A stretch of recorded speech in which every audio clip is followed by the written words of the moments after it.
Good evening, North Carolina. Good evening, South Carolina. Good evening, Georgia. And welcome to a historic event here in the South Atlantic Conference. This is entitled You Talk, We Listen. In a moment, we will be speaking directly to our president, but at this time, let's bow our heads in prayer. Father, we thank you so much for the opportunity to just talk and share today. We're grateful for the streaming platform, for all of us to come together just to have a conversation. We ask God that you be with us in this moment. We pray in your name. Amen. Amen. Listen, once again, good evening, everybody. We're so glad that you're with us this evening. We're so thankful that we have representation from all over South Atlantic. As our youth director has mentioned, we're so glad to have North Carolina, South Carolina, and Georgia to be here for You Talk, We Listen. This is a powerful occasion where we've got some young adults from all over the South Atlantic who are about to come and share. And our president is going to just hear from us. So this is a historic moment, a historic event. So what I want you to do before we get started, I want to make sure that as you begin to come into the chat, let us know where you're from. If you can hit that share button, hit that like button, let someone know to be a part of the conversation. We're going to be taking questions right from the comment section on Facebook. We want you to be a part of the conversation as well. But I want to first and foremost thank our youth director for putting this together. And we're so thankful and grateful to have our president. He'll be introduced a little bit later on. But Pastor Washington, I know that you want to go ahead and introduce our powerful panel today. And powerful is indeed the right word. We have representatives from North Carolina, South Carolina, and Georgia. And at this time, we are going to take a moment to introduce these dynamic young people who will be leading the discussion with our president. And you will be joining us online as well. Once again, click the share button on your page, share it to as many people as possible. And right now, young people between the ages of 13 and 40, and we'll let a few 45-year-olds slip in, maybe a few 10-year-olds slip in. Go ahead and start writing your questions in the comment section on YouTube or on Facebook, and we will get to those a little later on, questions directly to the president of our conference. Let's go ahead and introduce our panelists for tonight. First, we have out of Georgia, Mr. Bryce James. Bryce, tell us a little bit about yourself. Thank you, Pastor Washington. Good evening to everybody. My name is Bryce James. I represent Georgia.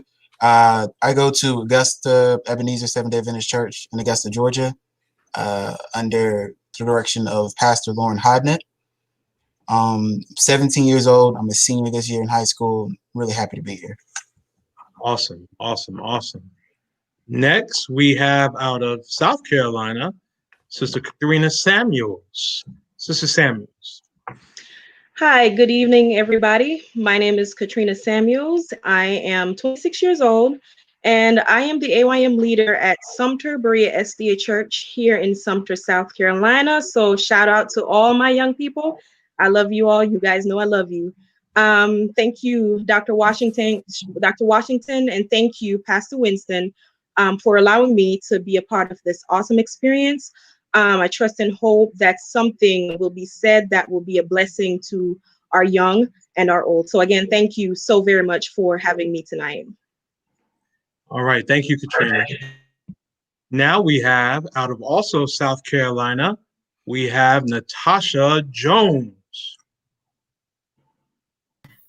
Good evening, everyone. It is a pleasure to be here. I, again, am from Columbia, South Carolina, Ephesus Seventh-day Adventist Church. Shout out to all of you, and shout out to those of you who supported us last week in our first joint AYS with Charleston. It was a blast. I am very honored to be a member of the Young People's Club still. I'm AY leader at my church and education. It is a pleasure to serve. It is my heart's joy, and I am honored to be included in this group tonight. We're going to go back to North Carolina and bring up Elder Gary Troxler Jr. Good evening, everyone. Gary Troxler hailing from the East Market Street Seventh Adventist Church in Greensboro, North Carolina. I am a local elder here in our church. I am 39 years old. Really? And I'm just happy to be here. You got a little surprise from the president, all right, about your age. I didn't know you were that old yet. Yeah. All right. Another representative from North Carolina, Frank Harrel II. Yes. Good evening, everyone. I'm from Charlotte, North Carolina, representing the Great Trinity Worship Center, where I am the assistant AYS leader. Okay. Let's come back to Georgia, Atlanta, if you will.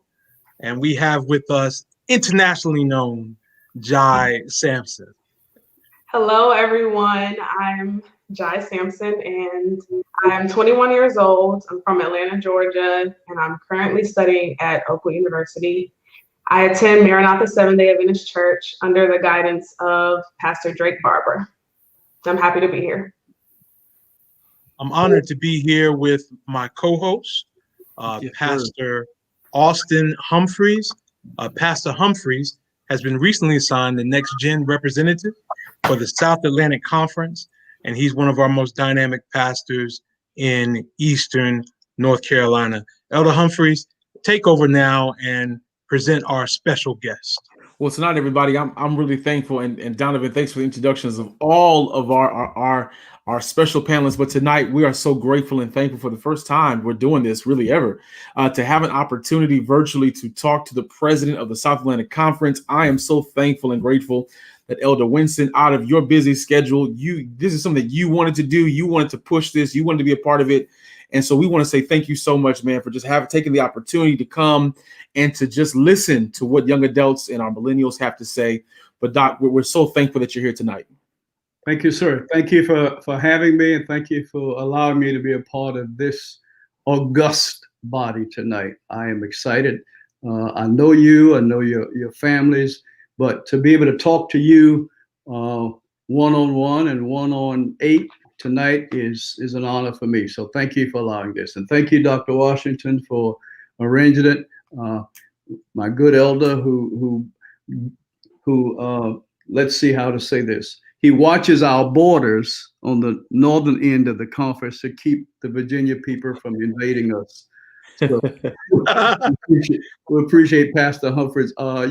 Your church is what, 12 miles from the Virginia line or thereabouts? Just about. Yeah. Thank you for protecting South Atlantic's northern border. Oh yeah, appreciate it. Yeah. All right. And listen, y'all, the other history here, this may be your first time. This may be your first time seeing our conference president in a hat.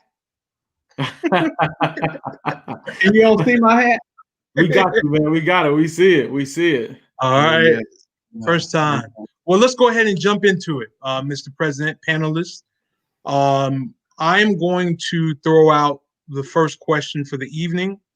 You can also comment on this in the comments, but we want you all to put your questions in the comments for the president so we can get to those later. 13 to 40-year-olds, go ahead and put your questions in the comments so we can get to those later on. I'm going to ask you a question at this time, panelists. Mr. President, you can bring up the rear and answer this. All our lives, we have heard young people are leaving the church. We've heard that. From the moment we could be aware of it, we've been told young people are leaving the church. People just kind of say it mindlessly. My question to the panel, is it true or is it a myth? Is there a mass exodus of young people leaving your church? Or do you find that it may not be entirely true, or maybe a mix of the two things? I want to know your opinion about young people and their presence in your local church. And are they truly leaving the church? The floor is open to anyone who'd like to jump on that. So we don't talk over each other. Just lift your hand and I'll call on you as I see you, whoever wants to tackle this first. Okay, Elder Troxler, I saw your hand first. Go ahead, Elder Troxler, and share with us your comments on this. In our church, I don't see a mass exodus of young people leaving. I do see our young people looking over their shoulders, looking past some of the hypocrisies possibly that our church may have from time to time, and they're looking for real answers to real issues. A lot of our young people are done with the fluff. It's only when they come to church when they have this premonition that our church people just aren't really attached to the real issues. So they're looking elsewhere, and they found some people willing to share with them some ideas. And it's our job as local church members and administrations to make sure that we're reeling them back in. We don't have a problem with them looking, but we stand on truth, and we're going to give them truth. Okay. Natasha, I saw your hand. Yeah, I probably am one of the older young adults in the group, the oldest, because I think I went to school with Holland's mama. Anyway, I have a little more insight, I think, because I've watched what happened to generations before me, and then after me. And what I have seen has been somewhat of an exodus. And it's been from a variety of different groups, some that were born and raised in the church school, all the way through to, people like me who have one parent that was Seventh-day Adventist and one that was Baptist, so they have a variety of different influences in the home. What I've seen is that the culture within the church has changed over time. When I was coming of age, it was a lot of fun to be, we used to call it MV. At MV, everybody came, everybody participated. It was kind of a time that we knew still belonged to us, still belonged to God. And we weren't sharing that time really with anyone else as we cultivated our youth. And for that group of people, they stayed in the church, and you saw one or two falling away. As society has changed, we've become more successful. People have gotten promotions, got big jobs, and, they went away to college, and all those things began to happen. And as things began to improve for us, there also came a falling away. I can speak personally for my own family. My older brother played football in the NFL for 10 years. And I mean, even though he went from playing on Saturdays to playing on Sundays, he still wasn't, always in church, not during the football season, maybe in the off season. And there are other players in the NFL that were born and raised SCA just like he was. But I think that as society has created more of a pull on our young people, there's as much entertainment out there that would pull them away than what the church used to represent for us. Excellent. Who else would like to share on that question? Go ahead, Brother Harrel. Yeah, I would definitely say that I've seen an exodus, and I feel like I'm at that age where I can still pull back to the youth that are in the church right now, that the 20 and below, and kind of look at the ones who are my age group and a little bit above. And one of the conversations that I've had with some of my friends who are currently still in the church is that we almost feel as though we have to step up. We have to do the work, because if we don't, there's nobody in our age group who's going to be there to shoulder the burden. And so I've noticed a lot of my friends, or a lot of the people that I grew up with, who just aren't in the church anymore. And some of these people, a lot of them I'll still keep in contact with. And one of the things that I've heard is that this generation, my generation, and I guess a little bit below me, we like to have answers for why we're doing a lot of things. We like to have great explanations as to why we're doing a lot of things. And I think some people feel as though they weren't always getting those answers. They weren't always getting those explanations, and to just follow the status quo and just do it because you're told to do it, or that's how your parents were doing it. That just didn't cut it. And so I think what I've seen is, in this age where there's a lot more information out there, a lot of people will turn to different information, and they'll try to find their own answers. And I just think that, as a church, we have a lot of great information. We have a lot of great answers right here. That's why I'm still a part of it. I just think we need to do a great job of making sure we're getting that out to our youth so that they're understanding and they're seeing what we're believing, and it's something that's making them want to stay connected. Awesome. And thank you for your being candid. Go ahead, Bryce. To add to what Brother Harrel said, the young people in the church, I feel, don't get the answers that they're looking for. He said that they want answers to why they can't do certain things on Friday night or why they can't do certain things on Sabbath. And it's always because that's the way, that was the rule. So they feel like as they make their way out the house and I guess into college, they feel like they're on their own and they have to account for nobody. So therefore, they feel like, oh, I can do whatever I want to. So the Sabbath or church doesn't necessarily become a priority, but more of something that's put on the back burner. But I'll just go, when I feel like it. Pastor Humphreys. Yeah, I think, and all of these comments have been great. I think we have to first define to us today what do we mean by leaving the church. I think one of the things is not just leaving, but are they invested? Are our young adults invested in the church? Are we, we say leave, but sometimes they leave the regional work and they may go to the state church because a couple of things. Number one, some of our churches are not as relevant to our young adult constituents, but also, are we meeting their needs? A lot of times we hear young adults say, well, I go to this church for Sabbath school and I go to this church for service because, the church that I go to may not fit certain needs. And so one of the things that we have to be mindful of, some of them aren't leaving the Seventh-day Adventist faith. Some of them are just saying, you know what, I'm going to transition and be a part of another crew, be part of a conference. But we have to look further and deeper into what that really means. I think it's multi-layered. I think the investment of our young adults has shifted when they don't feel like they've been invested in. If they come to church and they're not just going to be here, as Frank said, just because you said so. I want to be here because I want to be invested. I want to see how my faith can grow. I want to see how I can be a part. I want to see how I can be a part of not only the discussion, but a part of growing my family and this church. Anyone else want to comment? Kathrina, go right ahead. Yes, I agree with all the comments thus far.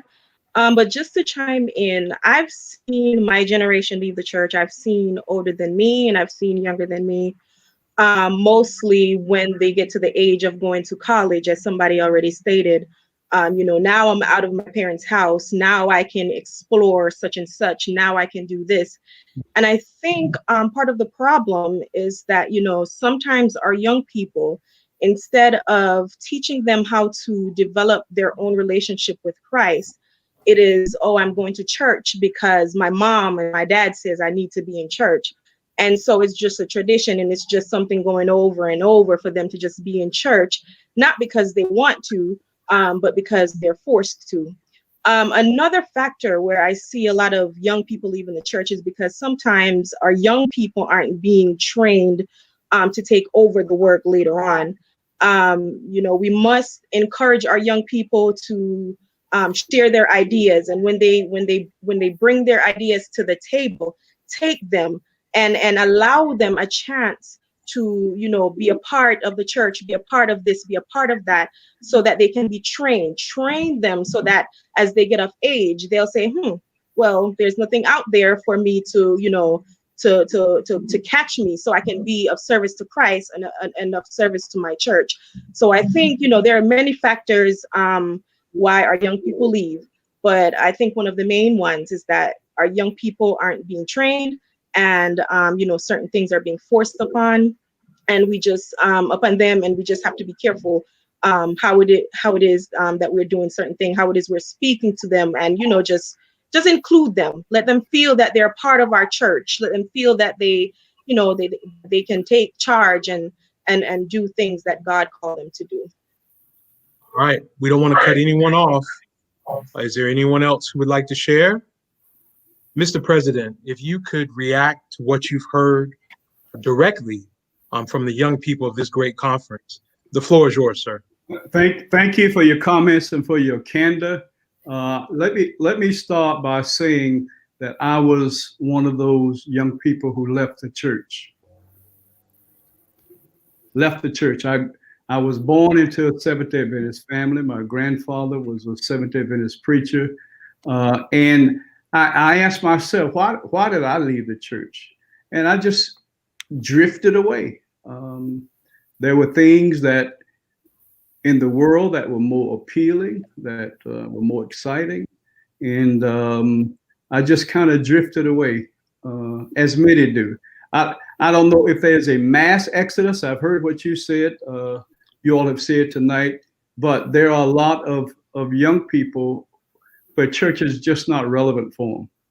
And another thing, I'll tell you this, that I have found out from going through the phase and from talking to young people, you get to an age in life where you find out that your parents are not what you thought they were when you were 8, 9, and 10.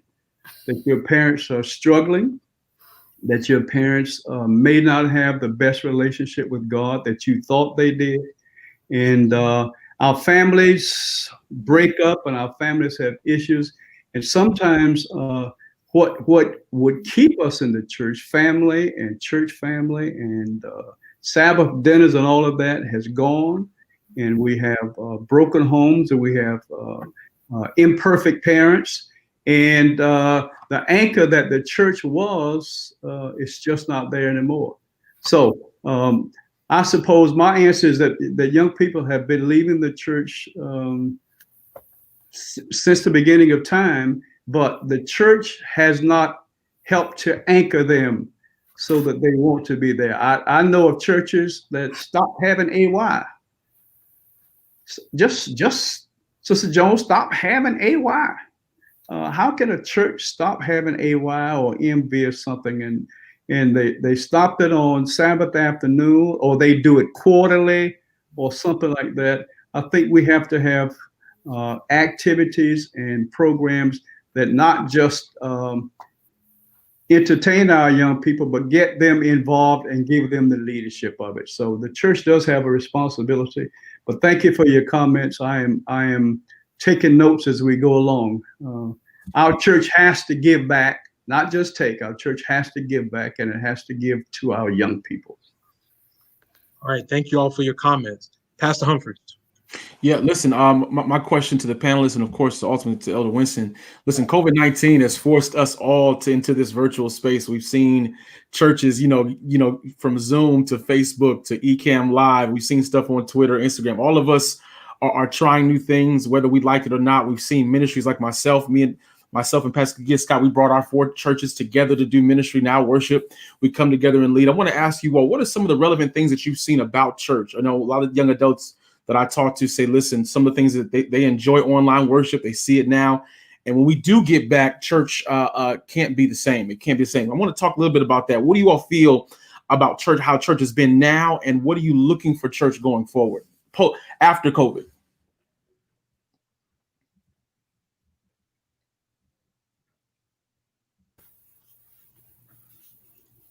One of the things that I've noticed is that since we've been in quarantine and this pandemic has raved the entire world, I personally have become more of a student. I've attended more Sabbath school this year than I think I probably have in the last decade. Yeah. I want to tell the truth about that. Because I got the time. I'm here. I'm ready and willing. And one of the things that I feel is going to really take hold for me personally, and I hope for many others, is that we're going to remain students, students of the Bible, picking up the Sabbath school lesson, really delving into the discussions and participating now more than ever before, because we see so many things. I think we're all shook by what we've seen happen in our country this year. You know, it's been devastating. We all know people who have passed away from COVID-19. I'm an educator. My colleagues are dying every day since we've gone back to work. I'm afraid for my own life. I just took a COVID test. So I think that, you know, one of the most important things is for us to, you know, be conscious of where we are in our spiritual walks and remain that way, because things will not remain the same after this. They're going to be permanently changed, and I think we need to brace ourselves for that.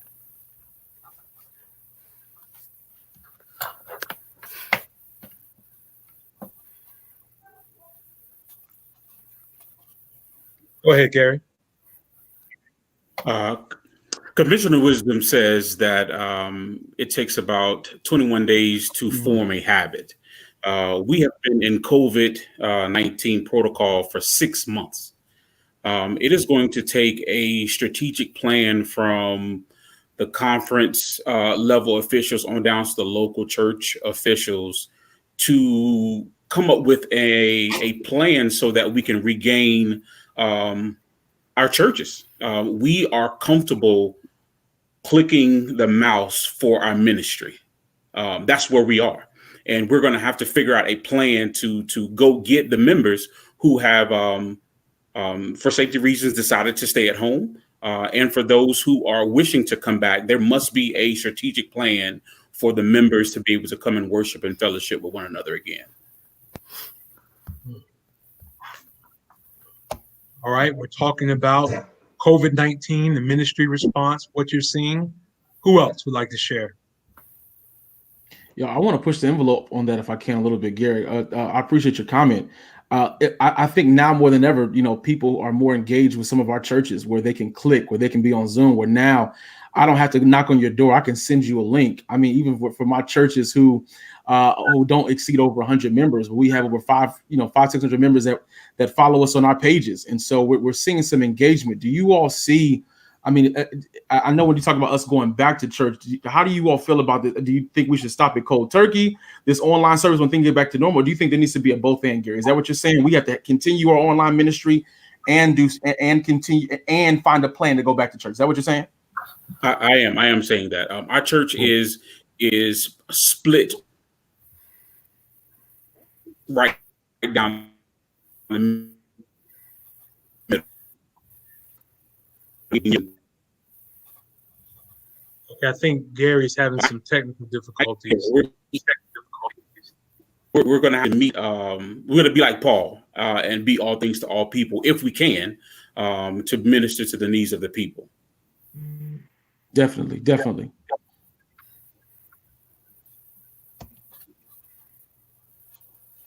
All right, who else? Go ahead, Jhai. Okay, I will say that since the start of the pandemic, when it first started, everybody was like, you know, trying to get accustomed to the new norm. And I have seen tremendous growth in how the church has handled it. And I also will say that a lot of my peers and myself as well, not having the option to even go to church has created a greater appreciation for having the option. So if we are able to ever go back to the norm, I believe like a lesson has been learned during this pandemic that, you know, youth, young adults, we need church and we need fellowship. We can't just be out here. Y'all miss it? Y'all, come on, just raise your hand. If you miss church, lift your hand. How many of you are going back the first Sabbath we opened? Let me see your hands. And I'm going to run around in there. Yes. I have to say, Pastor Washington, I have to say, I miss going to church. Like, I just wish the doors would be open tomorrow and that we could go back. But, you know, because of the circumstances, we have to be safe and all of that stuff. But I do agree with the comments before me. I think the online virtual worship experience is truly a blessing. You do have some churches who they never looked at streaming services live before, and now they're on YouTube, they're on Facebook. people all over the world are able to see their ministries. And, that's a blessing, to some churches.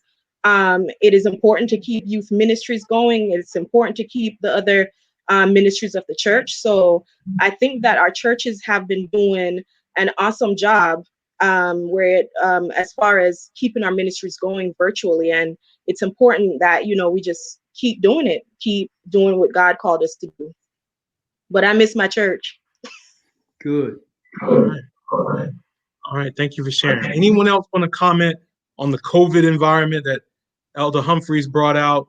How you're relating to ministry, dealing with it as a young person? Anyone else?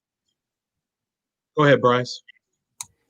To add to what the other comments, at one point, our church didn't use technology to broadcast our services, but then with COVID setting in, the church wanted to stay and continue to minister to the congregation. So we had to, start using, YouTube and Facebook platforms like that. I think for me, it's been good, to not be able to go in the building, but still be able to receive a blessing where I am. Mm-hmm. Yeah. That's a word. That's a word right there. Anyone else? Austin, I'm going to take a time to read a few of these comments. Sure. It says, I enjoy online services, but I definitely miss the church fellowships and will be glad when we can have in-person services, even if it's with I think she meant mask. Some people really miss it. Mr. President, I don't think I'm out of line to saying we will be having on mask whenever we go back. We will be in mask when we go back. And two things I know about COVID. It's going to be here for a while. It's just going to be a threat to us. And the idea of church being just the way it was, that's not going to happen. The other thing I know for sure is that people are not going to sit up in church to 2 o'clock on Sabbath anymore. That's days true. are gone. Yeah. You can't hold us for 5 hours anymore in church. 5 hours on Sabbath, we've been to 3 or 4 services. So I know that when we do go back, we're going to have to do church a different way. We're going to have to implement some of the things that we have learned. For the first 4 or 5 weeks after we closed churches back in late March, early April, I got a lot of calls from people. When are we going to open? When are we going to open? And some of you may remember we set a date, the second Sabbath, I think it was, of June, because we thought this thing would plateau and level off. And I was surprised, as were many others, that we couldn't go back in June. Well, we haven't even set a date yet. We're hoping that we can go back the second or third Sabbath of October with small numbers, depending upon your municipality. If they say you can have 30 people, 30 people it is. 10 people.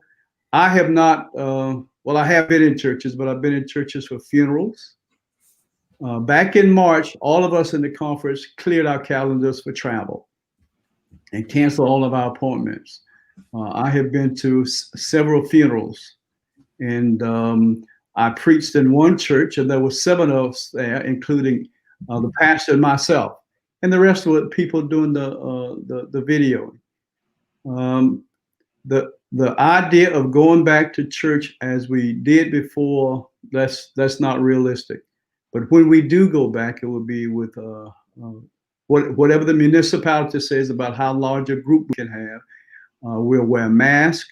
We will distance ourselves. They are saying don't have mass choirs singing. And in fact, some people will tell you don't even sing hymns. So we will follow the proper protocol. But I think some people just want to go and sit in the church and see what it feels like to be inside the church again. Just to be in the walls of the church. And we hope that we can do that by the middle of next month to a lesser degree. What I when this thing started, I happened to be out in California, Loma Linda. I'll make this short because I want to hear from you. And I sat in on a seminar that this was the 3rd week of February. And I sat in on a seminar, and the medical community really felt ready for this pandemic. They knew what it was. They knew what they needed to do. And they didn't say it like this, bring it on, but they said, we have the skill and the knowledge to know how to deal with this, because we dealt with Ebola and a lot of other stuff. But when this thing hit, and we weren't ready for it, and they were looking for it because we had cases out in Washington, but it came into New York. It came from Europe. It didn't come in here from China. It came from Europe, and they really weren't ready for it. So you've heard that we're going to hit another spike when flu season and COVID season meet each other. That it could be rough. So we're not forcing this, but for those who want to go and just be in church for a Sabbath and just sit there and feel the Spirit of the Lord surround you, we hope we can do that sometime within the next 3 or 4 weeks. All right. We're going to move forward now to a very intimate and personal part. The president has agreed to take direct questions from the young people. If you are watching on YouTube or Facebook, now is the time for you to put your questions in the comments. The panelists are going to ask questions first, and then we are going to turn it over to you. So if you're between 13 and 40, or if you feel like you are, go ahead and put those questions in the comments at this time so we can get ready to share them with the president. I am going to call on 3 of our panelists. Austin will call on 3, and then we are going to ask you panelists to present your questions directly to the president, and the president will answer your question directly. I'm going to begin with Jhai Sampson. If you at this time could present your question to the president. Yes, so this might be switching subjects completely, but it's just something that I've been thinking about, and some of my friends and I have had conversations about. And I was wondering, what would be the church's response to the young person who was looking, like in these times, who was looking for the church to be social activists? Or like, what would you say about what's going on socially in the world with, racism and injustice and everything? Excellent question. We as pastors, we as Seventh-day Adventist pastors, have been told to basically stay out of the political arena. We are tax exempt.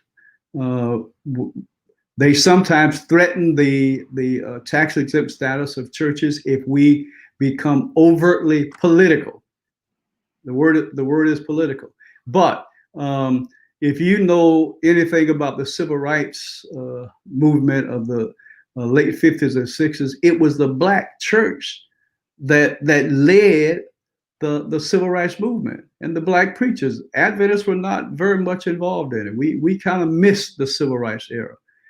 There were a few here and there. One of the Little Rock Nine, who integrated the schools in Little Rock, Arkansas, was a Seventh-day Adventist.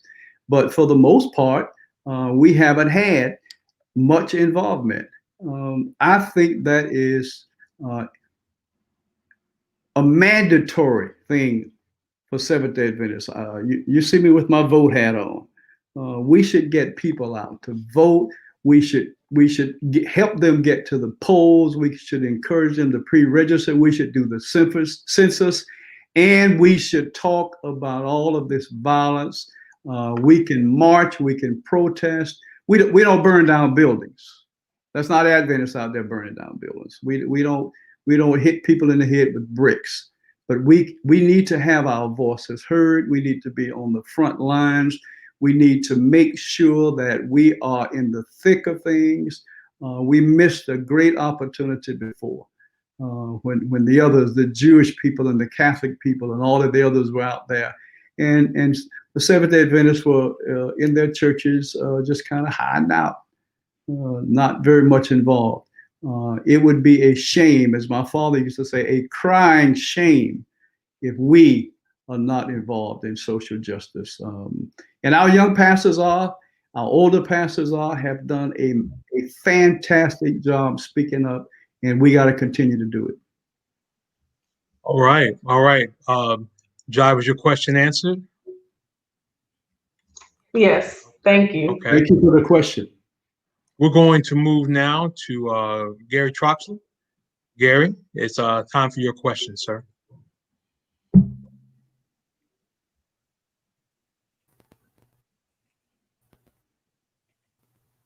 Hello, can you hear me? Okay. I have the privilege of working with young people and have been for the past 13 years. And one of the key points to me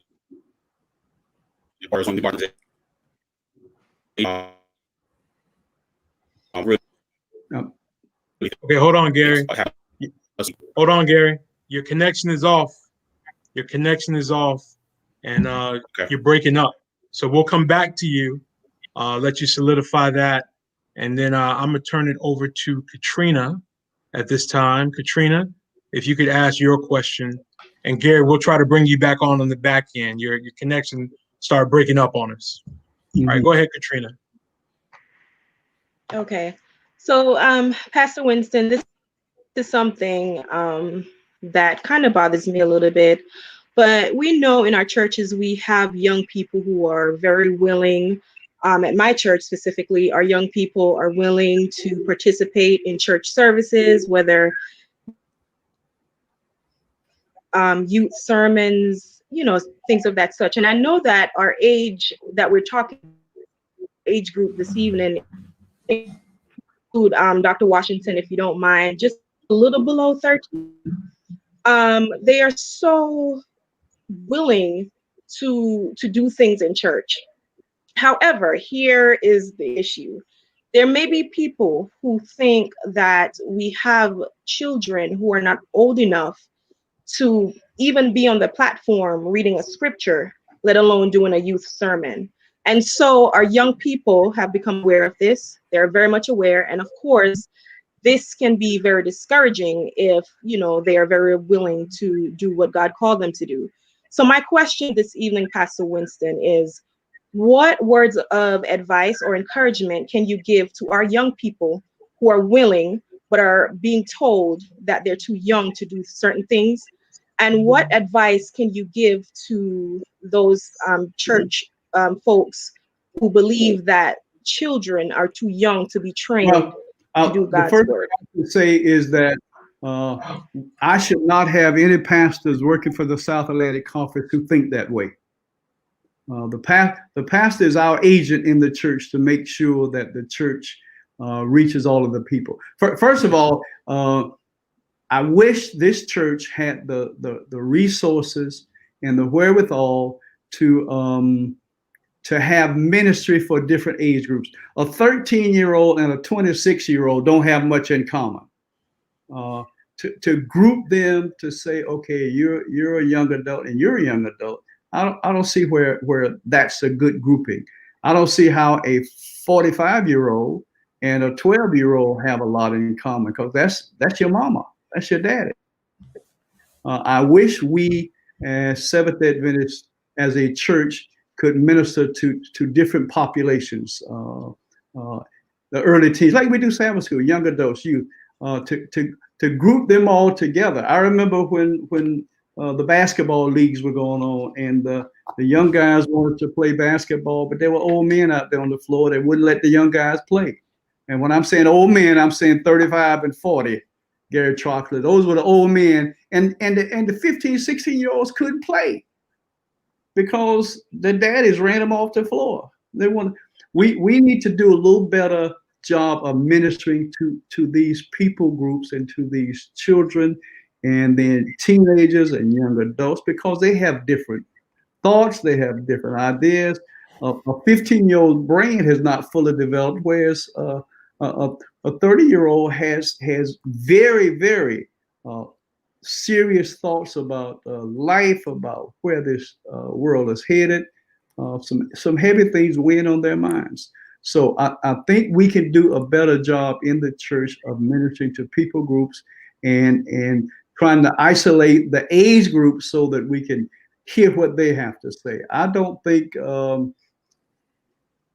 that one size fits all. Let me just put it that way, and I'll stop talking. I'll let you all talk some. But we have to be able to minister that. If there's a pastor that you know that believes that young people should not be on the program Sabbath or should not do things to participate on 11 o'clock, if you know of a pastor, just drop me a note and let me know, because I don't believe we have pastors like that who actually think that way. I pray that we don't, but if we do, let me know, and I'll have a conversation with them. Were it not for participating in things at church, I may never have found my way back to church. Because some of the people who made impressions upon me when I was 7, 8, 9, and 10 years old, when I was away from the church, I heard their voices. I heard them talking to me and said, "Bill, you know what you're supposed to be doing," and they prayed for me. The last thing we should do when someone is missing from church is beat them up and say, "Where you been?" Hug them. Miss you. How you doing? Been praying for you. If they don't feel welcome at church, they won't come. They won't come. Mr. President, this comment says it's not usually the pastor doing the discouraging. That's what this comment says. Okay. But then send me the names of those saints too. I agree with that comment. Yeah. Not our pastors at all. I don't know if I got time to follow up and just say to any leader, church leader or pastor, like, putting them on the program is not enough. That just, like, some people just say, we'll give them prayer or scripture, or they'll preach every now and then. Engagement means they need to be a part of committees. Engagement means they need to be a part of decision making. We can't just say, well, we'll have a day once a month. That's their day. No, make them invested, that when their young people ask them, and this is for young adults too. We just don't want to be a part when it's young adult Sabbath. They want to be engaged and be a part of the discussion. So, yeah. And Gary Troxler's church, East Market Street Church in Greensboro, has had a history of bringing in young elders. They've had elders in their 20s for years. I mean, for years. You were one, and gave opportunity and listened, and they participated. Those life lessons stay with you. They do. And I want to make sure that more of our churches are doing that. And those of you who are on this line, speak up, advocate for the young people, and it'll go a long ways. Okay, go ahead and follow up, Kathrina. I saw your hand. Follow up. Am I muted? You're good. No. Oh, okay. Yes, thank you so much, Pastor Winston, for answering my question. And yes, just to clarify, it's not the pastor, never our pastors. And just to follow up with training our youth. I know at our church last year we had a youth month where we had young people follow those in leadership roles. So we had young people following our elders, following me as the youth leader, Sabbath school. And, they told me that they had a wonderful time doing so. Couldn't wait until this year to do it. And of course, the pandemic hit, and we don't know how we're going to have our youth month again. But I do agree that it is absolutely necessary for our young people to get a chance to be trained and to lead, no matter what age they are. So thank you, Pastor Winston, for answering my questions. And one of the things about your church, about Berea and Sumter, the music, the choir, Monique, and all. Sumter used to tag. They had some of the best music, and that held the young people there together. That gave them something to do, but they needed more than the music. But I remember the ministry there for the choirs. It was a great thing that Berea did there at Sumter. All right. Our online friends, don't be discouraged. I'm chronicling your questions. We're going to get to them momentarily. Austin, I'm going to turn it over to you so we can get through the rest of our panel. Sure. Definitely want to invite my brother Frank Harrel to come on and share his question for the president. Sure. So, yeah, my question is going to change gears a little bit, but what steps are we taking to make sure that the quality of education and the facilities of our K through 12 academies are competitive with the other Christian private schools within the cities that they're located in? And then secondly, what are ways that our congregations can aid in the development Excellent of our questions. Excellent questions. We cannot, let me just be straight up with you. We cannot compete with the tax dollars that I spend and have been spending for years and years that the public school gets to operate. We have tried for years unsuccessfully to do Christian education based upon tuition. Can't do it. You cannot operate a school on tuition alone. So then what does that mean? That means that the church has to do it. So some of the reasons that and the Pastor Humphreys alluded to it, some of the reasons that people left regional conferences and went to the state conferences was to get tuition assistance in their schools. Not so much that their schools were better than ours, but some churches and our sister conferences and the state conferences, 40, 50% of their church budget went to the school and kept the tuition down. I remember talking to a pastor some years ago in Carolina conference, I'll just say it, and I was saying, what's your tuition for your school? And his was like $150 a month, $150 a month. And the church subsidized the rest of it from the church budget. And we would charge $325, $340 a month. But the church, so our churches have to do more to underwrite the cost of school. Now, should our teachers be prepared? Absolutely, and they are. We have a good quality of teacher, education-wise. We have good administrators. We have educators who love their children and want to know how they're doing outside of the classroom. But we don't have the resources to give everybody a laptop. We don't have the resources to provide some of the other things. But we are doing a good job of educating our young people, even in this COVID environment. Of course, in Atlanta and Charlotte area, the major metropolitan areas, we are doing virtual learning. In some of the rural areas and outlying areas, we have face-to-face classes. The young people, I've got a granddaughter or great-granddaughter who's chomping at the bit to get back to school. Her school is closed. She's doing online learning. But we in South Atlantic Conference get slapped on the hand every year when the auditors come, because there are guidelines for how much money a conference should put into education. And we are always over that line. We always put a higher percentage in. And so when the auditors come, they write us up and they tell us, bad president, bad treasurer, because you're spending more money for Christian education. But that's where we are. That's who we are. Right now, we shared with the board chair and principals and pastors last night that we have some assistants coming to all of our schools, all 16, 17 schools in the conference, to help them to pay their teachers for the next 3 months of this year. Amen.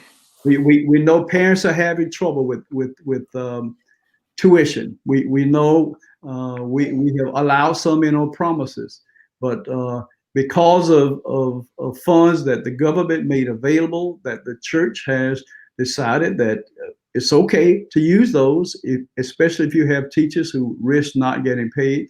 So we're going to pay the TBR, those of you who know the TBR, the teacher billing rate, for all of our schools for the next 3 months, so that we'll make sure that all of our teachers are receiving their pay.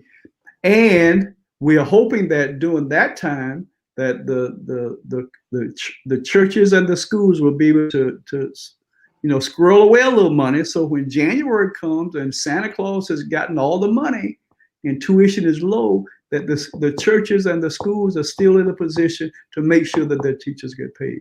But Frank, you are right. We can't compete, and we don't compete on a technology basis and all of those. But our young people are still learning. They are learning at tremendous rates, and some of you all who are products of Christian education have made your parents and your grandparents very proud because of your achievements from starting out in these little 1- and 2-room schools with not the best equipment to offer. Thank you. All right, thanks, Mr. President. I'm going to ask Bryce James if you will ask your question to the president today. Okay, so you kind of answered the question somewhat, but my question is, with everything going on in the world, not just the pandemic, but also racial unrest, do you feel that young people, and I say that like age group, I'll say like maybe 17 to 21, do you feel that we should get involved in politics? And if so, to what extent? Good question. You don't know what concerns me more than anything else right now? I've got a grandson, George, at Oakwood. And he's an RA in the dorm there. And when I talk with him and when I'm on calls with Dr. Pollard, my first question is, Dr. Pollard, how many COVID cases do you have on campus? Okay. That's the first question. I want to make sure that our young people are safe and protected in a good environment. I want them to learn and be prepared to serve this church and this country. Now, the hair on the back of my neck kind of riles up when somebody wants to imply that Black people are not patriotic, that we don't love this country. I don't love what's going on in this country, but I'm just as much an American as anybody else is. I put my flag out on Labor Day. I put my flag out on the 4th. I have worked to make this country better. I have paid taxes. I have spoken up, but you all are going to have to take it to a different level. I remember years and years ago when I was in high school and they were doing some of the marching and the protest, and I was a junior in high school and they wouldn't let me go. I was too young. But here's what those recruiters who came and talked to our seniors about marching, they said, do not carry any sharp objects in your pocket. Do not carry a pencil. Do not carry a pen. Do not carry a paper clip. Do not carry a toothpick, because they will arrest you for carrying a concealed weapon. That you were going to take that pencil and stab some white person's eyes out. That you were going to poke somebody with your pencil and break a leg off. That there were so many trumped up charges of things that were done during the civil rights era. You remember the backpack that John Lewis was carrying when he crossed the Edmund Pettus Bridge. I knew I was going to jail. I was prepared for that. So he had an apple and an orange and a toothbrush because he knew where he was going. He knew that he was going to be arrested. He knew there would be some trumped up charges. Those days have not completely gone away. And I think that you, at your age, and the fellow students that will be down at Oakwood University, they have to be heard. It has been down through the ages of time. It has been young people who have kept this movement alive. Young people who have moved civil rights along. Young people who were with Dr. King. Young people who gave their time because they were fearless. They were fearless, and young people helped Jesus turn the world upside down.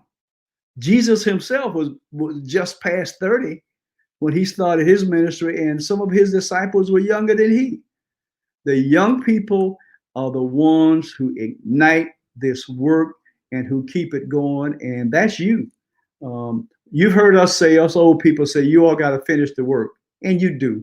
You really do have to finish the work, but you've also got to be a conscious for people. All Seventh-day Adventists are not angry with Donald Trump. Let me just put it mildly and kindly. There's a lot of support for Donald Trump in this church. That's a fact. And don't be discouraged about it. That's just who they are.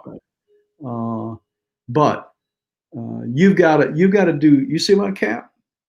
You've got to be an advocate for people. You've got to make sure that we tell our people how important the vote is and how important the census is and how important it is to speak up and protect people. I don't know if history will be kind to us if we miss, as a church, if we miss another opportunity to do the right thing. I'll stop there. Get in it. Are you going to Oakwood? Are you going to Oakwood? Yes, sir. That's the plan. Yes, sir. Good. I'll tell George to look out for you next year. You'll be in his dorm. He'll be your RA. There's a lot. And Dr. Bird at the college is very much involved with the young people on campus, and their voices are heard there in Huntsville. Yeah. Mr. President, ask him what is he going to study? What will be your area of study, young man? I plan to major in ministerial theology. Very good. Very good. Very good. I'm proud of you. I'm proud of you. Thank you. Yo, thank you, sir. Bryce, thanks so much for your question. And just to reiterate what the president said, listen, man, educate yourself, vote, educate the people around you, know what's going on in politics, get deep into it. Don't just be a listener, be a reader, and figure it out. But thanks for your question, man. It means a lot. Listen, I'm going to ask Miss Natasha Jones if you will ask your question to our president tonight. Well, Ms. Sampson and Mr. James have already kind of spoken to what I was thinking about. I guess I would probably further those ideas about wonderings about what the church's position is on perhaps maybe providing some guidance or maybe some expectations as to what would be expected of a person who would, I mean, you can't hide anything these days. So if you step out of Seventh-day Adventist Church and say, I'm a candidate, somebody's going to find out. They found out with Ben Carson. And, it's been very much a blight, in my opinion, anyway. I feel that if we have some sort of parameters, like not necessarily parameters, but what would the church's position or what could its position be on kind of saying, if you're going to run, if you're going to, pursue this political office, how can you properly represent us? Good question. Good question. Thank you for it. I think the answer to that question, the simplest answer is be yourself. Be a God-fearing person and be yourself. Don't get caught up into the Elijah motif that, hey, ain't nobody doing nothing but me. I've heard, you don't know how many times I've heard that during these times in which we live. Ain't nobody doing nothing but me. Ain't nobody marching. Ain't nobody protesting. I'm the only one. And the Lord said, don't be silly. I got 7,000 right here, just right around you, who not bowed the knee to me. So don't ever feel that nobody's doing nothing. Let me just put it that way. And sometimes people that you hear that y'all ain't doing nothing. That was a program on a few weeks ago where they just me and my presidential colleagues, they just lit us up. None of y'all doing nothing, and that's not true. And when you're around people who are like that, just take a few steps back. Keep social distancing, because when people think that they're the only ones doing anything, they're living in a make-believe world. There are a lot of people out here doing stuff every day to move this thing along. So that's the first myth that I want to bust. The myth busters. They're not the only ones out there. There are a lot of people doing things to move this along. But you could be a good Seventh-day Adventist and be a politician. Well, maybe I don't want to use that. Be in public service. Maybe I should put it that way. Be in public service. The mayor of Philadelphia, Street, Seventh-day Adventist. Sheila Jackson Lee, Seventh-day Adventist. There are other people who do it and do it well. So if you aspire to a life of political service, go for it. Your church will not prohibit you from doing that. Now, there may be some people who will slam you and who will talk you down and say, that's Adventists don't. I've heard people even say that Adventists don't vote. Where in the world did that foolishness come from?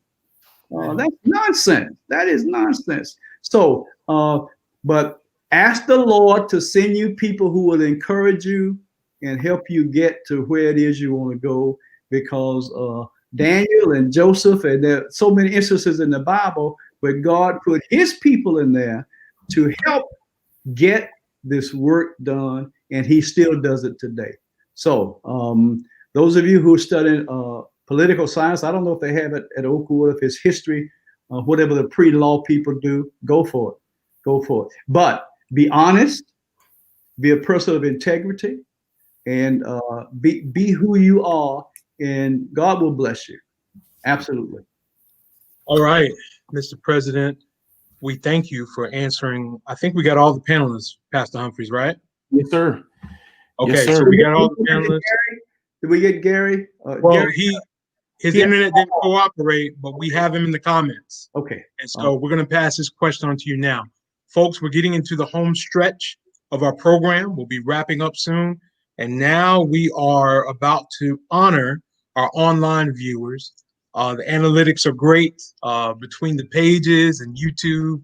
We have so many people that are watching right now. We thank you for being a part of this. I think after we get off, we're going to find that thousands watch this, and we really, really appreciate it. And the president has been very candid. We're going to go to our online community. We're going to answer questions, and we're going to wrap it up. Now, let me make one caveat. I love Black people, and Black people like doing stuff at the last minute. All right. If 50 questions come in, 20 minutes from now, we may not be able to get to them all. Okay. We may have to have a part 2. All right. But we're going to answer what we have here, and because you've been so patient online, and we thank you for taking the time on this Friday night. Y'all bringing the Sabbath tonight? Are y'all keeping the Sabbath? Bringing in this Friday night. When I was a kid, we used to guard the edges of the Sabbath. Anybody know anything about that? Yeah. And so we're going to get to these online questions and go from there. And our first question is from our former panelists who had some internet issues.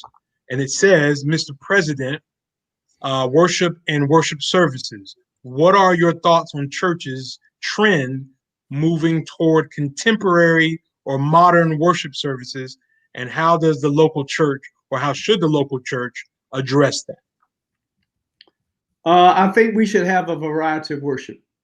I think there are different people in the congregation who have different tastes in music. I don't think we should have all gospel every week, all high praise every week. There's some beautiful hymns that we stopped singing. There's some good sermons that come from the history books of the Bible and the Old Testament prophets. I think worship should reach all the people all the time. The difference with us and our Baptist brothers or our Methodist brothers or our Pentecostal brothers and sisters is that if you don't like this Baptist church, there's another one 2 blocks down the street. You know, go there. Not except for Atlanta and maybe in some degree Charlotte. The Adventist church there's one show in town. And if you go into the Adventist church, that's the one you're going to go to. That's one of the drawbacks that we have. But I like all kinds of worship. I like all kinds of music. I like, I've gone to church where they haven't had a sermon. They've had a dramatic presentation. Sometimes our young people do great things and write plays and do things. So I'm old school Adventist, and when I go to church, I'm expecting a sermon. I'm expecting a hymn. I'm expecting a scripture from the King James Version, and all of those things. So that's who I am. But the rest of the church, everybody's not like me, and that's the best thing about our churches, is that we are so many different kinds of people and unique people, and all of us together make up the church. So those who just want it their way need to be told, no, that's not how it's going to be.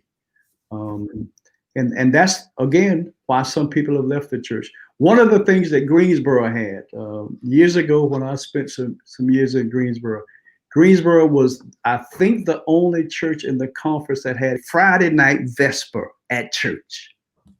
Every Friday night. Now, the sun may have set 3 hours before they got there, but they still had Vesper. And they came in, they left at the same time.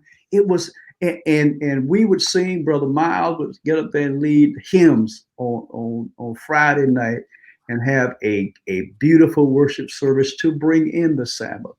The only thing that limits us is our imagination.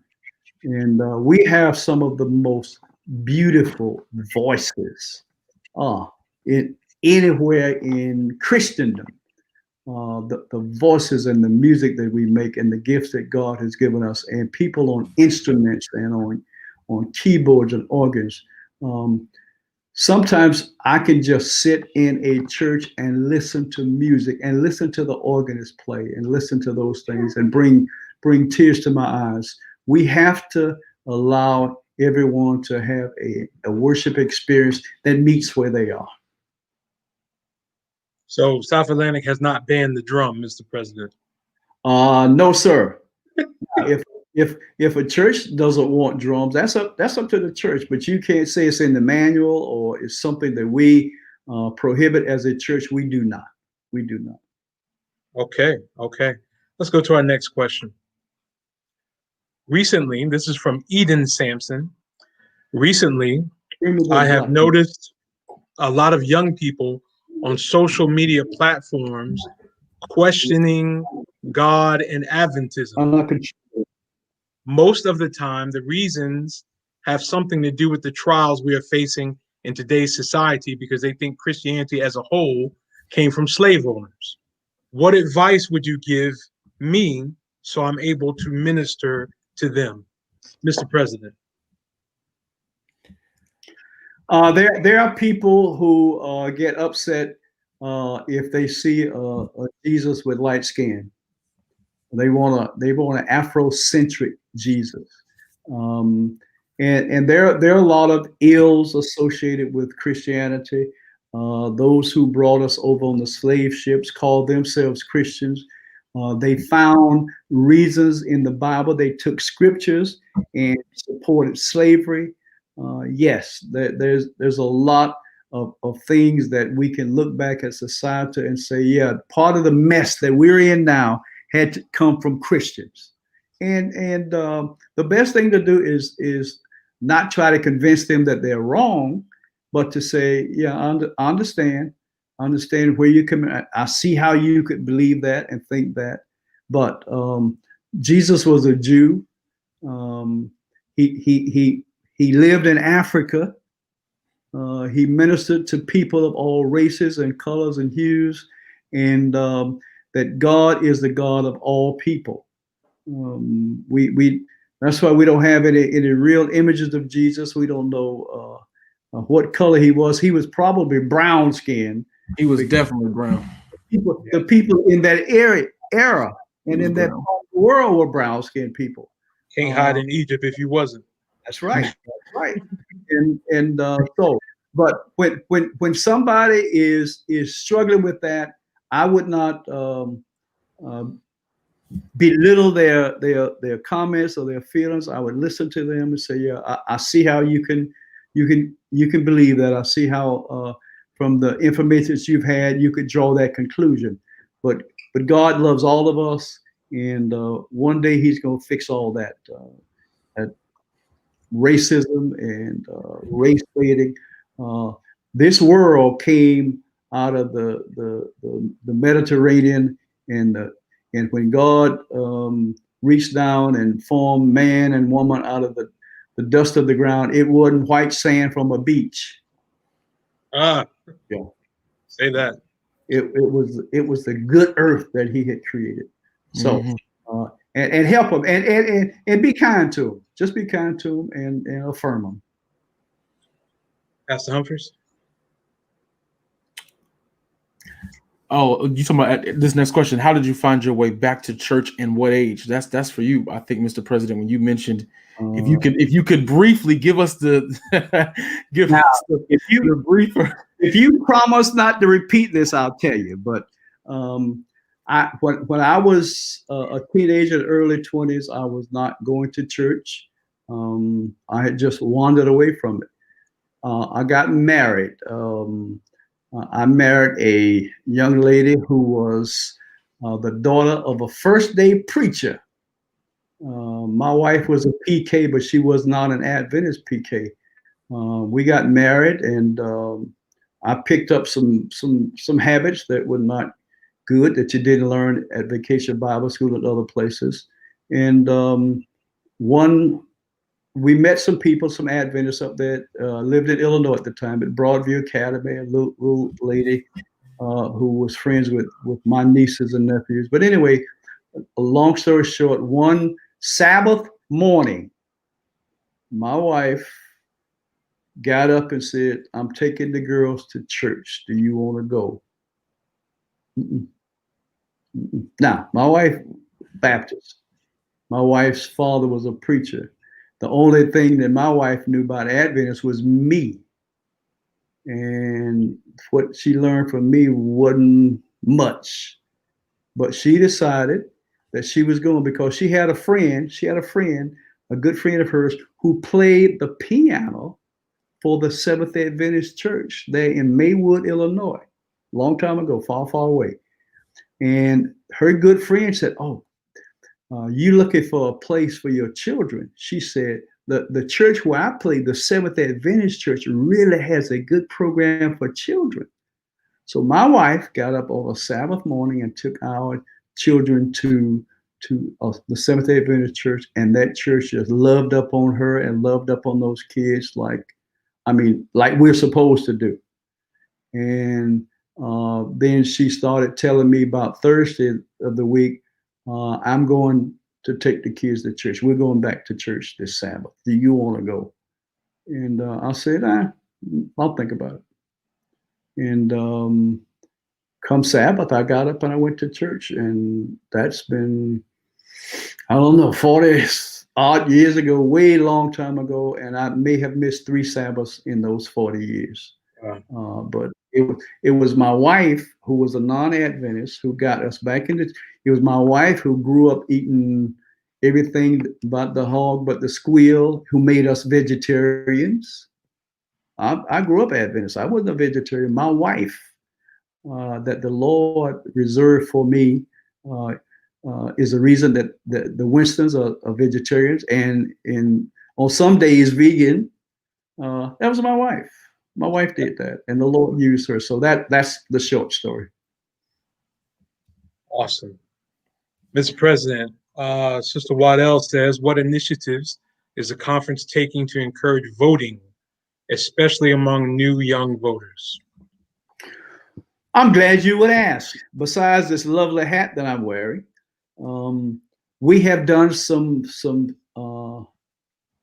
public service announcements that will go to your churches. When I say your churches, of course, to the pastor and whoever's doing the virtual services, to play on Sabbath morning. I just saw it the other day myself. Beautiful, beautiful encouragements to get out and vote. And here's what you have to do. You have to undo some of the lies that have been told. People have gotten afraid to vote by mail. They feel like something's going to happen to this election. See, when you get in somebody's head with a lie and you tell that lie over and over again, they start questioning, okay? And then when you have somebody who works for the U.S. government, the Postal Service, that's going to slow down the mail and shut down. And then when you have people say there could be as many as 10 million ballots that are wrong, that get in people's heads. So you have to just tell them the truth of it. And we're doing public service announcements. We're asking the pastors to do it. We're asking them to push the census. We want to dispel the myth that Adventists do not vote. I vote by mail. I've been voted by mail for the last year and a half. Or before that, I voted early in person. It's been quite a number of years since I stood in a line for 6-7 hours waiting to vote. I did that. And after that, I started voting early. So early voting has already started in a lot of places. And mail-in ballots, your request has to be in. I think it's Virginia that started mail-in voting yesterday or today. I'm not sure which day it is. Make sure that the people don't believe and hear the lies. Let them hear the truth, that voting is safe, that their vote does count. Some of the major states where Donald Trump won the last election, there were 3 or 4 times as many Black people who were registered to vote and did not vote. Had they voted, this 4-year nightmare would not have ever happened. So we need to do it, and you'll see some advertisement. I get on some of the church services on Sabbath morning from my office, sometimes from our broadcast studio, and just greet the people. And I'm happy to do that, and others in the office are to let them hear it from us. And who is that voted? Kagia Scott has already voted. Very good. All right. Good. Make sure that ballot's real, Kakia. Yes. All right. Make sure. Well, folks, probation has ended as far as your questions coming in. We are so grateful that you joined us on this evening. Before we close, is there any last things any panelists want to ask the president while we have him here? Or Pastor Humphreys, anything you want to bring to the table? Yeah, let's ask this. We can be quick, but we see the young people that are gathered here today, Mr. President. How can we? What's the conference saying about having more of our millennials on committees and in the rooms for discussions on the conference level? How, what's the plan to have more of our young people part of the decision making of the conference? You absolutely should be a part of that. You absolutely should be. Because of COVID, we did not do church offices this year, and I don't know when we will do that. We have challenges doing it. The General Conference annual council that's going to meet in the first week is about 3 weeks away. They start. One of the things on their agenda is how to do virtual sessions, and whether or not it is, first of all, legal, and whether or not you can do it without a lot of pushback. And they're trying to establish a protocol for doing so.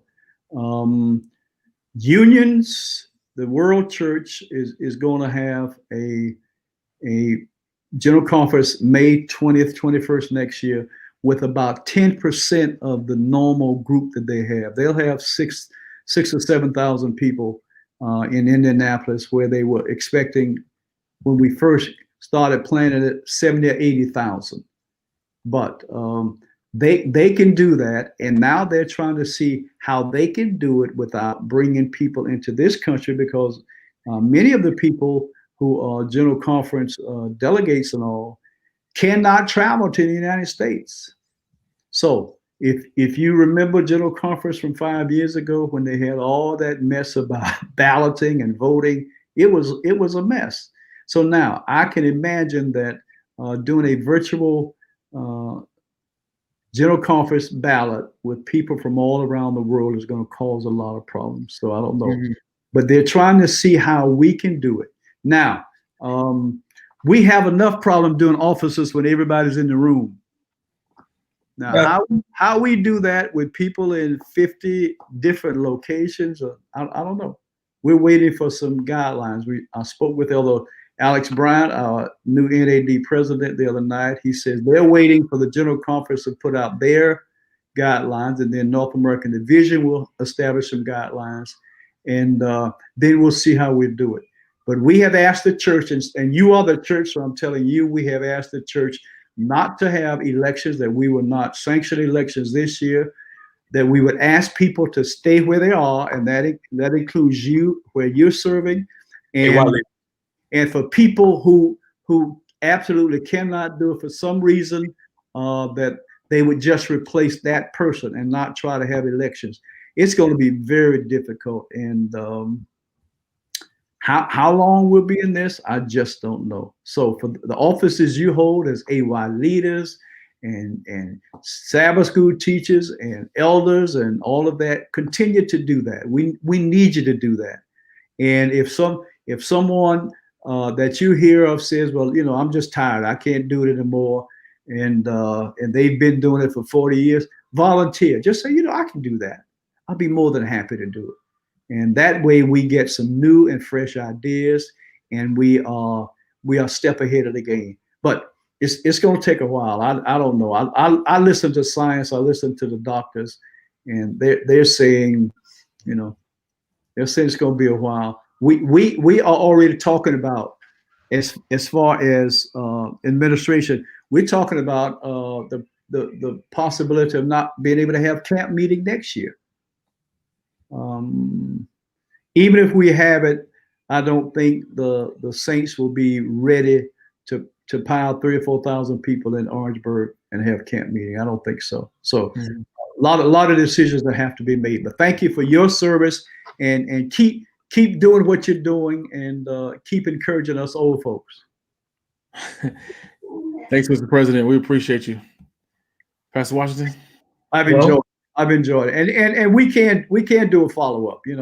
I'm at your service. Well, folks, we are coming to an end. Everybody at Sumter is shouting out Kathrina right now on the internet. And she is awesome and amazing. Going on right now in South Atlantic Conference, the adventurers are having a virtual camp out this weekend. I am aware of 13. Camera, I don't control it. Yes, I'm listening. Having a conversation with Sister Winston. Yes. The adventurers are having a virtual camp out this weekend. I'm aware of at least 17 different AY programs that are taking place on tomorrow.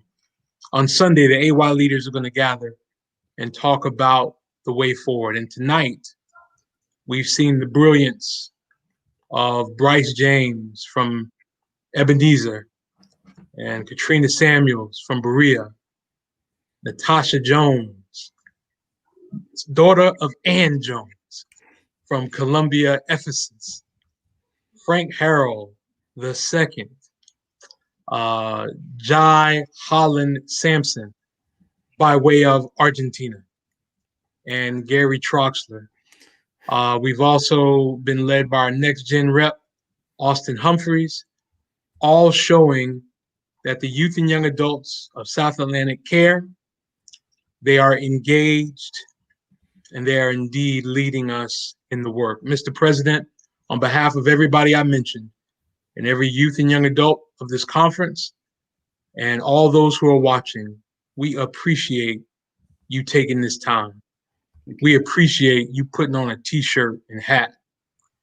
We appreciate you being candid with us. Many people were touched.